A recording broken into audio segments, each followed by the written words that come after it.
श्री सुधीर साहब से श्रवण कर रहे थे। मौत जब आती है तो किसी का इंतज़ार नहीं करती है, लेकिन किसकी मृत्यु महत्वपूर्ण हो जाती है और किसी की मृत्यु कुछ नहीं रह जाती है। महान सिकंदर जिसे कहते हैं, सिकंदर अपने गुरु के साथ कहीं चल रहे थे।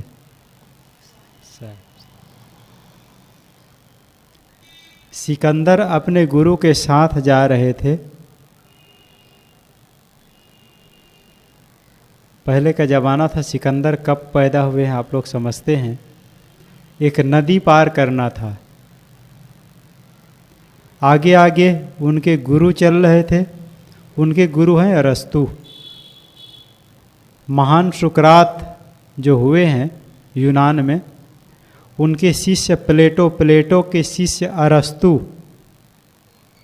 और अरस्तु के शिष्य माने जाते हैं सिकंदर। तो सिकंदर अपने गुरु के साथ चल रहे थे, आगे आगे उनके गुरु चल रहे थे और पीछे पीछे स्वयं सिकंदर चल रहे थे। जब नदी के किनारे गए, जब गुरुदेव आगे बढ़ने लगे, सिकंदर ने उनका हाथ पकड़ करके रोक लिया। कहा, गुरुदेव अब तक तो आप मेरे आगे आगे चलते थे, मैं सदैव आपके पीछे चलता था, लेकिन एक प्रार्थना है, अब यहाँ पर मैं आगे चलूँगा और आप मेरे पीछे पीछे चलेंगे। उनके गुरुदेव ने कहा, क्यों, ऐसी क्या बात है। सिकंदर ने कहा, गुरुदेव अब तक तो हम थल में चल रहे थे, अब तो पानी में चलना है, नदी क्रॉस करना है, इस तट से उस तट पर जाना है, और पानी में तो पता नहीं कहाँ पर गहरा है, कहाँ उथला है, कहाँ कितना पानी है। तो मैं आगे आगे इसलिए चलूँगा कि कहीं पर अगर पानी अधिक हो, धारा तेज हो और मैं कहीं बह गया तो आपको मेरे बदले में हजारों सिकंदर शिष्य रूप में मिल जाएंगे। किंतु गुरुदेव अगर आप आगे आगे चले और अगर आप कहीं डूब गए, बह गए पानी में, तो ये सिकंदर तो जीते जी भी मृत्यु के समान हो जाएगा। क्या बात कहा है। गुरु के जाने पर शिष्य अधूरा हो जाता, अधूरा महसूस करता है। उदाहरण देख लें, एक गुरुदेव के रहते कैसा लगता था, जीवन भरा भरा, आश्रम भरा भरा, जहाँ चलते थे कुछ और ही बात लगती थी। एक गुरुदेव के जाने पर हजारों शिष्य मिलकर के भी उस कमी को पूर्ति नहीं किया जा सकता है। कहाँ किया जा सकता है, कभी नहीं। इसीलिए कहा गया, एक दिन मेरे मन में एक विचार आया, आखिर गुरु कौन। गुरु इज बर्निंग लैंप। गुरु जलता हुआ प्रकाश है, जलता हुआ दीपक है। गुरु इज लैंप इतना पर्याप्त नहीं है, क्योंकि दिया तो बुझा हुआ भी रहता है। बुझे हुए दीपक को भी दीपक ही कहा जाता है। जब तक उसमें तेल नहीं है, बत्ती नहीं लगी है, तब भी उसको दीपक कहा जाता है, तब भी वह दीपक कहलाता है। लेकिन दीपक की पूर्ण परिभाषा वह नहीं है, या गुरु की पूरी परिभाषा उस दीपक से नहीं है। गुरु इज बर्निंग लैंप। गुरु जलता हुआ दीपक है। उस दीपक में आप भी अपनी बाती जोड़ दो और स्वयं प्रकाशित हो जाए। और दिन तो एक ही दीपक जलाते होंगे घरों में। दिवाली के दिन लोग यहाँ यत्र तत्र जहाँ तहाँ सभी जगह दीपक जलाते हैं। दीपक नहीं तो आजकल कैंडल स्टिक, मोमबत्ती का भी जमाना है, कुछ तो जलाते ही हैं। तो करते क्या है, हर बार माचिस कोई नहीं मारता है। एक दीपक पहले जला लेते हैं, फिर उस दीपक से अनेक दीपक को प्रज्वलित किया जाता है। एक मोमबत्ती जला करके अनेक दीपक मोमबत्तियों को जलाते हुए चला जाता है। बार बार माचिस की तिल्ली रगड़ने की जरूरत नहीं पड़ती। ऐसे ही जो अनुभवी सद्गुरु होते हैं, जो अनुभवी संत होते हैं, जो अनुभवी साधक होते हैं, उसके अनुभव के बल पर हम अपने अनुभव की बाती को जोड़ दें, बस फिर हमारा उद्धार होना शुरू हो जाएगा। कल एक जगह हम लोग गए थे, लखनऊ से एक संत पधारे हुए थे, स्वामी शंकराचार्य मत के थे। उनका हमने एक प्रवचन सुना था थोड़ा सा वहीं। हम लोग बैठने गए, एक संत और थे श्री हीरेंद्र साहब जी। पूछा महाराज जी कुछ कल्याण की बातें बताइए, थोड़ी व्यवहारिकता के बाद। उन्होंने थोड़ा सा रुक करके कहा, नाम और रूप को आप क्या समझते हैं? हमने थोड़ा विचार करके कहा कि नाम और रूप तो दोनों झूठे हैं। आज हमारा नाम है, गुरुदेव ने हमें दीक्षा दिया और नाम बदल दिया, नाम रख दिया। इसके पहले नाम कुछ और था। और जब बच्चा पैदा होता है तो 6 दिन पहले उसका कोई नाम नहीं होता है, तो क्या बच्चा नहीं था? बच्चा नहीं रहता है? बच्चा तो रहता है ना। षष्ठी के पहले उसका क्या नाम होता है? बताइए, आप लोग ज़्यादा जानती हैं। कोई नाम तो नहीं होता है, लेकिन फिर भी वह बच्चा तो रहता है। तो 6 दिन पहले जो होता है वही आज भी है और वही आगे भी रहता है। तो हमने कहा नाम और रूप दोनों अंततः झूठे हैं और ये शरीर ही झूठा है। नाम और रूप का अहंकार करने की जरूरत नहीं है, और जो कुछ हम जानते हैं इसका अहंकार करने की भी जरूरत नहीं है। फिर स्वामी जी ने कहा बहुत सुंदर, फिर अपना बताए। फिर उन्होंने कहा नाम रूप को छोड़ करके अपने आत्मलीनता ही सच्ची रास्ता है, सही तरीका है। तो मैंने उनसे कहा फिर समाधि में ईश्वर का स्थान क्या है? क्योंकि वो लोग तो कहते हैं कि हर बात में कि भगवान प्राप्त होगा, ईश्वर प्राप्त होगा। हमने कहा जो आप कह रहे हैं उस ढंग से साधक निर्मल हो करके समाधि लीन हो गया तो ईश्वर का क्या स्थान है? तो उन्होंने कहा कोई स्थान नहीं है।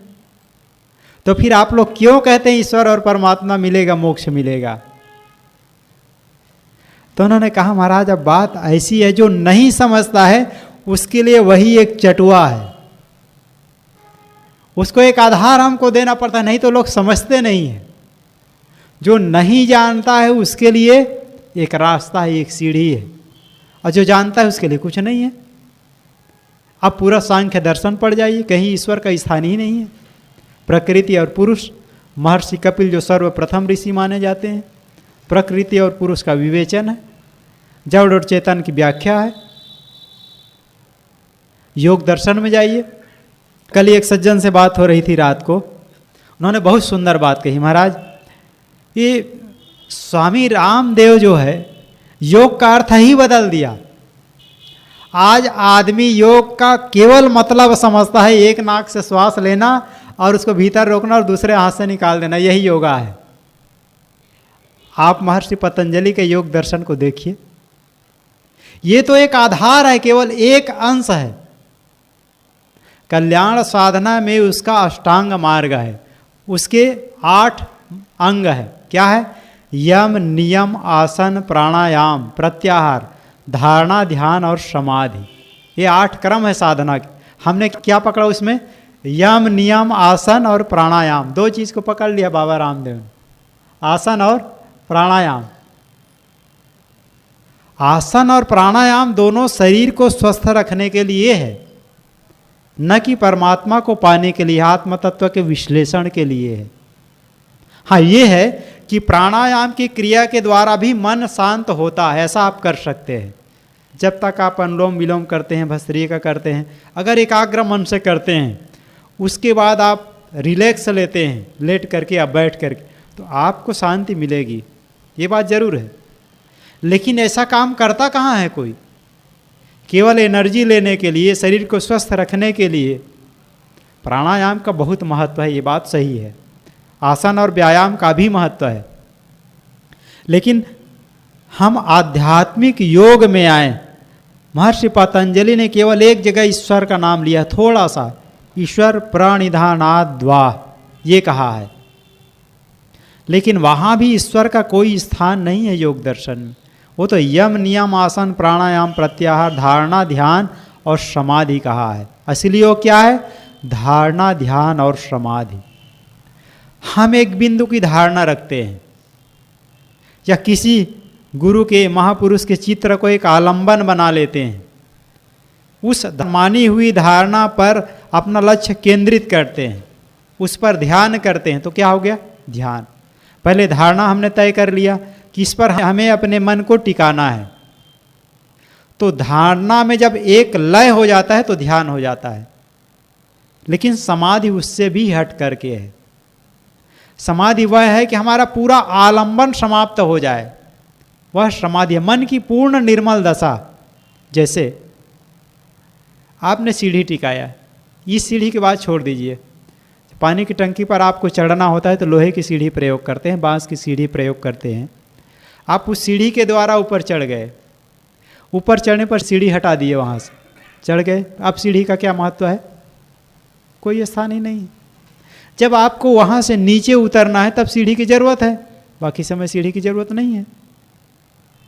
ऐसे ही जब तक हम साधना की गहराई में पहुँचे नहीं हैं, आत्मलीनता की स्थिति में स्थिर रह नहीं सकते हैं, उसके लिए आलंबन दिया जाता है। किसी महापुरुष के चित्र पर ध्यान करें, नाद पर मन टिकाएं, एक बिंदु आधार मन करके ध्यान करें, आंख बंद करके जो अंधकार प्रकाश दिखता है उस पर मन को रोकें। ये सब आलंबन है, आधार है, साधना है। क्यों? क्योंकि अभी हमारा मन सधा नहीं है। आप लोग देखे होंगे जो बैल को सिखाने वाले होते हैं, जो नया बैल जो अभी अभी तैयार हो रहा है, अब हल चलाने लायक उसको तैयार करना साधना है उसको, तो किसान करता क्या है? जो सधा हुआ बैल होता है उसके साथ जुआठा लेकर के जोड़ देता है, अभी हल नहीं लगाता है, क्योंकि वह तो उछलता है, कूदता है, भागता है इधर उधर, उसका कंधा सधा हुआ नहीं है, कैसे चलना अभी सधा नहीं है। तो वो जो बूढ़े बैल का सहारा लेता है या सधे हुए बैल का, पुराने बैल का, जिससे हम हल में जोत लेते हैं, जिसे हम बैलगाड़ी में जोतते हैं, उसके साथ साथ दौड़ाता है। क्यों दौड़ाता है? क्योंकि वह जो सधा हुआ बैल है उसके साथ ये धीरे धीरे चलेगा तो एक दिन ऐसी स्थिति आती है कि वह भी बिल्कुल सध जाता है।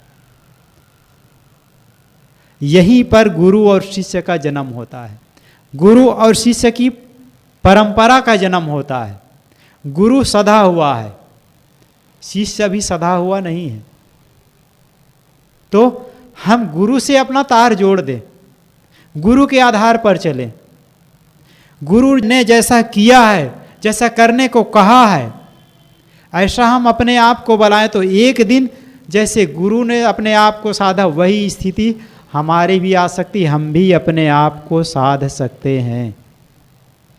और इसके लिए एक बहुत बढ़िया सूत्र है, हर क्षण अपनी अंतिम की दशा को याद रखें। सदगुरु श्री पूरण साहब ने कितना सुंदर कहा है, अंत दशा ले आदि में सोई साँच वैराग, सो सुखिया तिहु लोक में जाको निश्चय त्याग।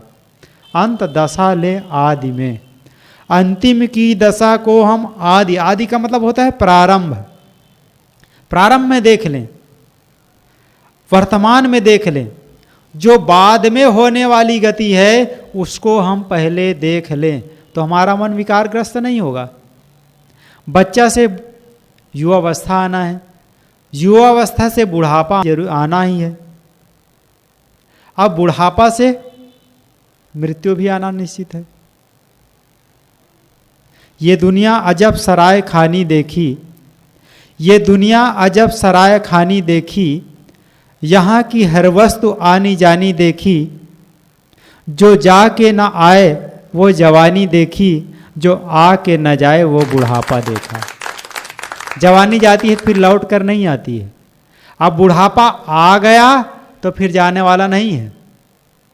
इसलिए रोग, बुढ़ापा, मृत्यु को साधक को स्मरण करते रहना चाहिए। ये हमारे लिए टॉनिक है, एक सूत्र है अपने मन को आलंबन देने के लिए, अपने मन को विकारों से रोकने के लिए, संसार के प्रपंच से खींचने के लिए।